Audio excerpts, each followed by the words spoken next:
এমন একটা জামানা আসবে যেই জামানার মানুষগুলো নামাজ রোজা খুব সুন্দর হবে।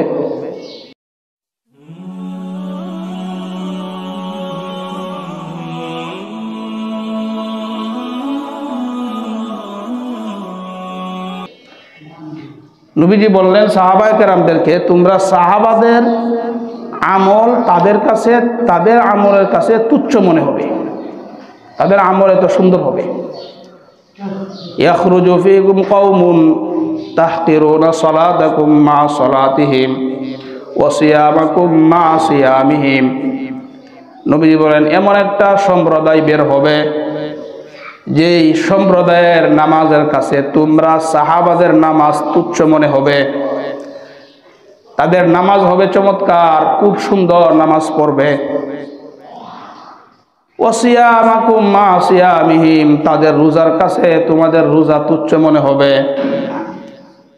ইয়াকরাউনাল কুরআন লা ইজাবিজু হানাজিরাহুম।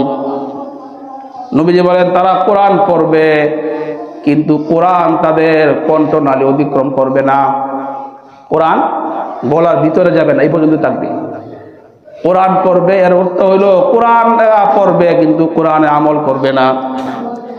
নামাজ সুন্দর হবে, রোজাও সুন্দর হবে, কিন্তু কোরআনের যেই বিধানগুলো তাদের মতের সাথে মিলবে না, এই মতে তারা আমল করবে না।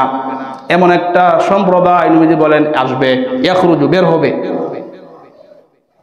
ইয়ামরুকুনা মিনাদ-দ্বীন কামা ইয়ামরুকুস সাহমু মিনার রামিয়া। নবীজি বলেন এরা দিন থেকে এত দ্রুত বেরিয়ে যাবে, ধনুক থেকে তীর যেমনে বের হয়ে যায়, এরা দিন থেকে এভাবে বের হয়ে যাবে। ধনুক থেকে তীর যেভাবে বের হয়ে যায়, এরাও দিন থেকে বের হয়ে যাবে। নামাজ খুব সুন্দর, রোজাও সুন্দর, লেবাসও সুন্দর, কিন্তু কোরআনের যে বিধানগুলা আল্লাহ বলছেন যেগুলা তার মতের সাথে মিলবে না, এই মতের উপর আমল তারা করবে না, এই বিধানে তারা আমল করবে না। কোরআনের মধ্যে জিহাদের বিধান আসছে, কোরআনের মধ্যে আসে সুদ খাওয়া হারামের বিধান। নামাজ পড়বে, রোজা রাখবে, সব ঠিক আছে, কিন্তু যখন বলবে সুদ খাওয়া হারাম, এই বিধানটা মানবে না।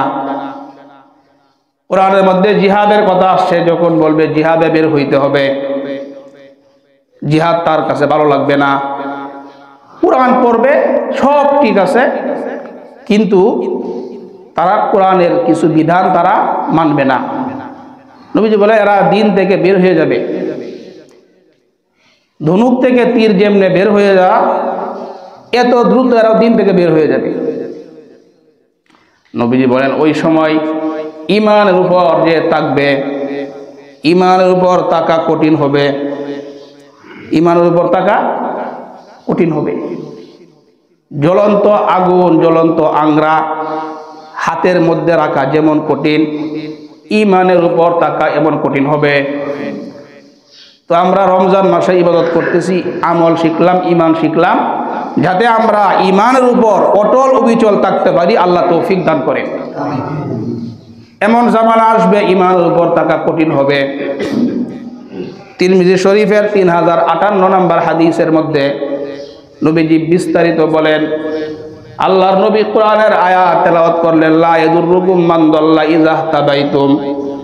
তোমরা যদি হেদায়েত পেয়ে যাও, পথভ্রষ্টরা তোমাদের কোনো ক্ষতি করতে পারবে না।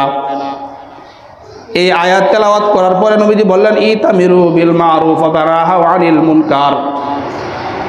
তোমরা সৎ কাজের আদেশ করবা, অসৎ কাজের নিষেধ করতেই থাকবা। সৎ কাজের আদেশ করবা, অসৎ কাজের নিষেধ করবা।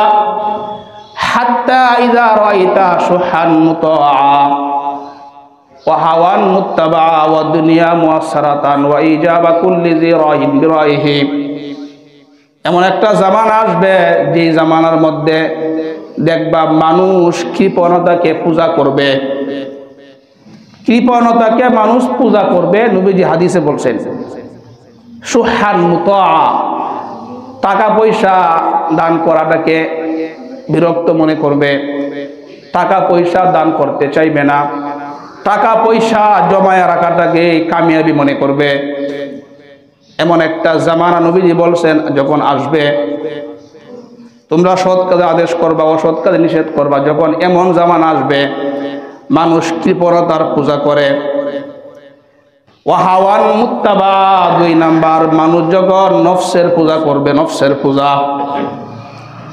নফসের পূজা করবে, কোরআন সুন্নাহর কথা না মাইনা তার মনে যেটা চা, নফসে যেটা ভালো মনে করে সেটা করবে, নফসের পূজা করবে। 3 নাম্বার ওয়া দুনিয়া মুআসসারাতান, মানুষ যখন দুনিয়াকে প্রাধান্য দিবে, দুনিয়ার ঝামেলা, দুনিয়ার কাজ, দিনকে প্রাধান্য দিবে না। এই 3টা অবস্থা। 4 নাম্বার ওয়া ইজাবা কুল্লি জি রাহিন বিরাইহি, প্রত্যেক ব্যক্তি তার নিজের মতকেই প্রাধান্য দিবে। আমার মতটাই সঠিক, তারটা সঠিক না। এই অবস্থা যখন হবে, নবীজি বলেন ফালাইকা বিখাসাতি নাফসিকা ওয়া দাইল আওয়াম, ওই সময় তোমরা নিজের ঈমান বাঁচাইবা, জনগণের চিন্তা বাদ দিয়ে দিবা। এই চারটা যখন প্রকাশ পাবে, এই 4টা বিষয়, মানুষ যখন কৃপণতার পূজা করবে, নফসের পূজা করবে, দুনিয়াকে প্রাধান্য দিবে, আর প্রত্যেক ব্যক্তি নিজের মতকে প্রাধান্য দিবে, বলবে এটাই সঠিক। কোরআন সুন্নাহর মধ্যে কথা বললেও কোরআন সুন্নাহর কথা বাদ দিয়ে তার নিজের নফসের যে মত, এটাকে সে প্রাধান্য দিবে।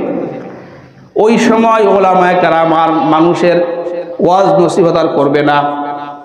এমন সময় যখন আসবে, নবীজি বলেন ফালাইকা বিখাসাতি নাফসিকা ওয়া দাইল আওয়াম, নিজের ঈমান বাঁচাইবা, জনগণের চিন্তা বাদ দিয়ে দিবা। আলেমরা তখন আর ওয়াজ নসিহত করবে না। এই অবস্থা যখন আসবে, নবীজি বলেন ওই সময় যারা দ্বীনের উপর, ঈমানের উপর অটল থাকবে, অবিচল থাকবে, ওই সময় ঈমানের উপর থাকা এত কঠিন হবে। নবীজি বলেন মিসলুল কবজি আলাল জামরি, মিসলুল কবজি আলাল জামরি, জ্বলন্ত একটা অঙ্গার। নবীজি এইভাবে রাখা বলে নাই, বলছেন এইভাবে মুঠ মাইরে ধরে রাখা যেমন কঠিন হবে, ওই সময় ঈমানের উপর থাকা এমন কঠিন হবে। ওই কঠিন সময় যখন আসবে, আল্লাহ তাআলা আমাদেরকে যাতে ঈমানের উপর অটল অবিচল রাখে, সকল বলেন আমিন। এমন জামানা আসবে ঈমানের উপর চলা এমন কঠিন হবে।